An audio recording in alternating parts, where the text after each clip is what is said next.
আসসালামু আলাইকুম রহমতুল্লাহি ওবারাকাতুহু। বন্ধুরা, যে জায়গাতে ভিডিওটা আপনারা দেখলেন এই জায়গাটা হচ্ছে 63 পরিবারের একটি গ্রাম, পরিষ্কার পরিচ্ছন্ন। এটা হচ্ছে রুমা বাজার থেকে, রুমা উপজেলা এবং রুমা বাজার থেকে যখন বগালেকের দিকে যাবেন তার আগ মুহূর্তে পড়বে 63 গ্রাম। এই 63 গ্রাম হচ্ছে পরিষ্কার পরিচ্ছন্ন এক গ্রাম, যেখানে আপনি রাস্তায় তাদের বাড়ির আশেপাশে একটি আঙ্গিনাতেও আপনি একটি ধুলা ময়লা দেখতে পারবেন না। আর বরাবরের মতো আমি যে রোডের ভিডিওটা আপনাদের মাঝে একটু স্পিডে তুলে ধরি, কারণ এই ভিডিওটা অনেক লং, কারণ আপনারা দেখতে চাবেন না, তাই সেই জন্য একটু শর্ট করে দেওয়া। আর আপনারা দেখতেই পাচ্তেছেন আঁকা বাঁকার পথের স্পিডে গেল, রাস্তার টার্নিং মোড়গুলা অনেকে বুঝতেই পারতেছেন। আর যারা বগালেক কেওডাঙ্গা পাহাড়ে যান নাই, কেওকারাডাঙ্গা, ওই পাহাড়ে উচ্চতা বা ওই পাহাড়ের রাস্তাটা আপনাদের মাঝে তুলে ধরবো আর কি। আর যারা গিয়েছেন তারা ইতিমধ্যে জানেন। আর কেওকারাডাঙ্গা পাহাড় হচ্ছে 3135 ফিট উপরে। আর বগালেক যাচ্ছি আমরা, তো বগালেক হচ্ছে আপনার 1073 ফিট, আর পানির গভীরতা হচ্ছে 115 ফিট। এটা সর্বপ্রথম পরিমাপ করেন ঢাকা বিশ্ববিদ্যালয়ের ডক্টর মোহাম্মদ শহীদুল ইসলাম, সম্ভবত, আমার নামটা খেয়াল নাই, তারপর নামটা বলার চেষ্টা করব, 2005 সালে। আর বগালেকের সর্বপ্রথম যে ওঠার যে রাস্তাটা ওইটাই খুব ডেঞ্জারাস। আর কেওকারাডাঙ্গা পাহাড়ে ওঠার যে দার্জিলিংয়ের আগ মুহূর্ত বগালেক থেকে শুরু করে ওই পাহাড়টাও আরও ডেঞ্জারাস। তো সব কথা বলতে গেলে ডেঞ্জারাস পাহাড় বলতেই ডেঞ্জারাস। পাহাড় যে অত সোজা বা আরামদায়ক রাস্তা সমতলের মতন তা না।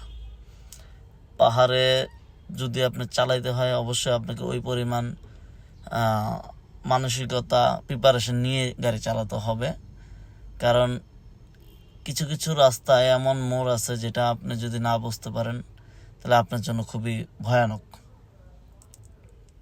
তো পাহাড়ে আসার আগে যারাই মোটরসাইকেল নিয়ে আসবেন অবশ্যই আপনারা মোটরসাইকেলের আরপিএমটি বাড়িয়ে আনবেন। আর অটো গিয়ারের গাড়ি নিলে অবশ্যই আরপিএম বাড়িয়ে আনবেন। আর ম্যানুয়াল গিয়ার গাড়ির ক্ষেত্রে যারা চালানো অভিজ্ঞতা আছেন তাদের ওইভাবেই প্রিপারেশন নিয়ে উপরের দিকে উঠবেন। এই যে বগালেকের এই রাস্তাটা থেকে শুরু, আমরা উপরের দিকে উঠতেছি যে উপরের দিকে, এটি রাস্তাটা খুব ভয়ঙ্কর। এখানে নাকি ঢাকার ম্যাক্সিমাম বাইকওয়ালারা এসে অ্যাক্সিডেন্ট করেন। আমার সাথে এক ভাই ছিলেন, উনি বললেন। তো এখানে মূলত অ্যাক্সিডেন্ট করার কারণ বা কি হতে পারে এটা অনেকে ধারণা করতে পারে না। তো মূলত আমরা অ্যাক্সিডেন্ট করার কারণটা হচ্ছে, এখানে যখন আমরা উপরে উঠি, যাই হোক আরামসে বা কষ্ট করে উপরের দিকে আমরা উঠি, কিন্তু মূলত নামার সময় যে ভুলটি আমরা অনেকে করে থাকি, ম্যাক্সিমাম মানুষ কি করে, গাড়িটাকে বন্ধ করে দেয়, অনেকে নিউট্রাল করে নামার চেষ্টা করে। আপনি যখন নিউট্রাল করবেন তখন আপনার গাড়ি থেকে ট্রান্সমিশন আলাদা হয়ে যাবে। এটা ডক্টর মোহাম্মদ শহীদুল ইসলাম, উনি সর্বপ্রথম বগালেকের পরিমাপ করেন 2005 সালে। তো উনি বগালেকের উচ্চতা পরিমাপ করেছেন 1073 ফিট, আর পানির গভীরতা মেপেছেন 115 ফিট। তো ওনার সাইনবোর্ডটি এখানে আছে, আপনারা অবশ্যই বগালেক আসলে ওনার সাইনবোর্ডটি দেখতে পারবেন। আর এখন আমরা বগালেক থেকে কেওকারাডাঙ্গা পাহাড়ের দিকে যাচ্ছি, দার্জিলিং পাহাড় ভেদ করে।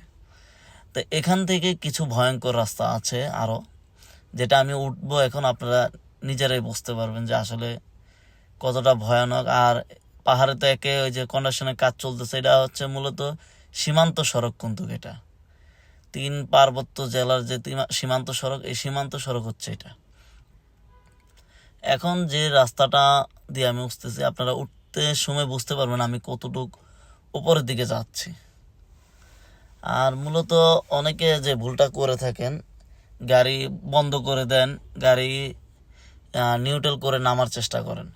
আপনারা কখনো এই ভুলটি করবেন না, কারণ এই ভুলটি হতে পারে আপনার জন্য মারাত্মক দুর্ঘটনার কারণ যখন আপনি গাড়িটা গিয়ার থেকে নিউট্রাল করে দিবেন তখন আপনার চাকা সব কিছুই ফ্রি হয়ে যাচ্ছে, ইঞ্জিন জাস্ট ইঞ্জিনের মতনই থাকতেছে।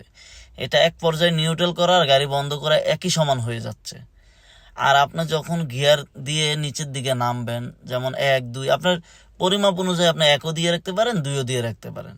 যখন আপনি গিয়ারটা দিয়ে রাখবেন তখন আপনার চাকার সাথে যে ইঞ্জিনের যে পাওয়ার, ইঞ্জিনের যে ক্র্যান ঘুরবে বা যেটা ঘুরাবে দাঁতগুলা পিনিয়মগুলা, এই পিনিয়মগুলো কিন্তু সে টেনে ধরবে আপনার গাড়িকে পিছনের দিকে বা টেনে ধরবে। আপনি যখন ব্রেকে নামবেন তখন আপনার গিয়ারটা কিন্তু তাকে টেনে ধরতেছে, আপনি যখন ক্লাচ ধরবেন গাড়িটা কিন্তু ফ্রি হয়ে যাচ্ছে, বা নিউট্রাল করবেন তখন ফ্রি হয়ে যাচ্ছে। ওই মুহূর্তে যদি আপনি গাড়ি ব্রেকও ধরে রাখেন, ধরেন আপনার গাড়ি ব্রেক হচ্ছে কিন্তু ব্রেক স্লিপ কাটতে কাটতে কাটতে কাটতে ব্রেকের পেডেল বা পেডগুলো এমন পরিমাণ গরম হয়ে আপনার ড্রামের সাথে কানেকশন নাও থাকতে পারে, তো তখনই দেখা যাচ্ছে একটা দুর্ঘটনার কারণ হয়ে যায়।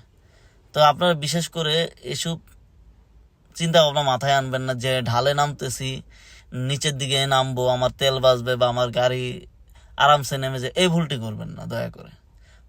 আহার থেকে না, যে কোনো ঢালে নামার সময় আপনারা অবশ্যই গাড়ি গিয়ার দিয়ে রাখবেন, গিয়ার দিয়ে নামবেন। আর এই যে দার্জিলিং পাহাড়টা আমরা পিছনে ফালাইলাম, এখন আমরা কেওক্রাডাং পাহাড়ের দিকে উঠতেছি। তো এই কতটুকু উপর উঠলাম বা কেমন লাগলো আপনাদের ভিডিওটা আমাকে জানাবেন। আর যে কথাটা বলতে ভুলে গেছি, আমার থেকে আমি ডিম পাহাড়, চুম্বক, আল্লাহ রহমতে নীলগিরি, থানসি হয়ে আলীকদম হয়ে ডিম পাহাড় হয়ে আমি কক্সবাজার দিকেও গেছি ওই রাস্তা দিয়ে। এখন শেষমেশ আল্লাহ রহমতে বাংলাদেশের তৃতীয় স্থান পাহাড় বলা হয় কেওক্রাডাঙ্গাকে, তো এটা তো উঠে গেলাম। কিন্তু আমি যে জিনিসটা অনুভব করলাম যেটা আপনাদের মাঝে তুলে ধরবো, সাজেকের মতন যে 5 কিলোমিটার রাস্তা যে ভয়ানক সাজেকে খাড়া, আসলে এই রাস্তাটা অত পরিমাণ বা ওইরকম ভয়ঙ্কর আছে, কিন্তু অত খাড়া বা অত ভয়ঙ্কর না। আপনারা আসতে পারেন, নির্ভয়ে আসতে পারেন, যারা অভিজ্ঞতা আছেন চালানোর জন্য গাড়ি, অবশ্যই তারা এসে ঘুরে যেতে পারেন। তা আমি কেওক্রাডাঙ্গা পাহাড়ের অপর পাশে আর যাইতে পারি না, আর্মিদের নিষেধ ছিল, তারপরে এখানে পর্যটক যাওয়ার নিষেধ, ওর মধ্যে আমরা গিয়েছি। তারপরে আপনারা আমাদেরকে, আর্মিরা যথেষ্ট সম্মান করে আমাদেরকে যেতে দিয়েছে, কারণ আমাদের অফিসের কাজের কথা বলেই আমরা গিয়েছিলাম। তো অবশ্যই যাদের ভালো লাগলো, অবশ্যই যদি ভালো লাগে কমেন্টে জানাবেন। এটাই হচ্ছে কেওক্রাডাঙ্গা পাহাড়ের শেষ মুহূর্ত।